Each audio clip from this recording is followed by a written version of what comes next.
Technical mistake part 2. ஆக்சுவலாக குடும்பஸ்தன் movie எல்லாத்தோட favourite லிஸ்ட்ல இருக்குன்னு வச்சுக்கோங்களேன். ஒரு ஷாக்கிங்கான ரியாக்ஷன் கொடுக்குற மாதிரி ஒரு சீன். அதாவது நவீன்கிற கேரக்டர் மாட்டிக்கிட்டு போய் முழிக்க போறாரு அப்படிங்கிற மாதிரி அதோட ஆடியன்ஸோட ரியாக்ஷன்ஸ் எல்லாம் காமிச்சிருப்பாங்க. அதை நம்ம காமிக்கும் போது எப்படி பண்ணியிருந்திருக்கும் அப்படின்னா, அது கரெக்டாக ஒரு கிரேனோ அதாவது ஒரு ஜிம்மி ஜிப்போ வச்சு கரெக்டான ஒரு மூவ்மெண்ட்ல ஃப்ளாலஸாக இல்லாமல் ஸ்ட்ரெயிட்டான மூவ்மெண்ட்ல போய் எடுத்திருந்தாங்கன்னா பிரச்சனை கிடையாது. ஆனால் அவங்க எப்படி எடுத்திருக்காங்கன்னா, அவங்க ஏதோ ஒரு கிம்பிள் எடுத்துருக்கிற மாதிரி கசகசன்னு போயிருக்க மாதிரி இருந்துச்சு. ஒரு ஃப்ளோவே இல்லை. அப்படிங்கும்போது நம்ம ஸ்பீட் பண்ணும்போது அந்த ஷார்ட்டே பார்த்தோன்னா நேரவோ போகாமல் கசகசன்னு போகுதுன்னு வச்சுக்கோங்களேன். இதை தாண்டி ரெண்டாவது விஷயம், அதில் பெரிய மிஸ்டேக்கே பார்த்தீங்கன்னா, அந்த சீன்ல அந்த ஆர்டிஸ்ட் யாருமே கரெக்டான ஒரு கியூல நடிக்கல. அழுகை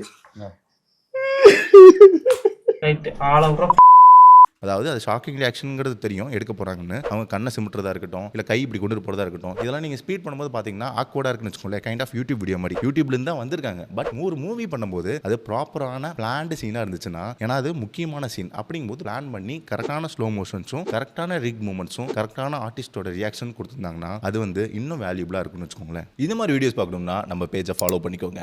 ஸோ இதே மாதிரி டெக்னிக்கல் மிஸ்டேக் தெரிஞ்சுன்னா அதை கமெண்ட்டில் சொல்லுங்கள்.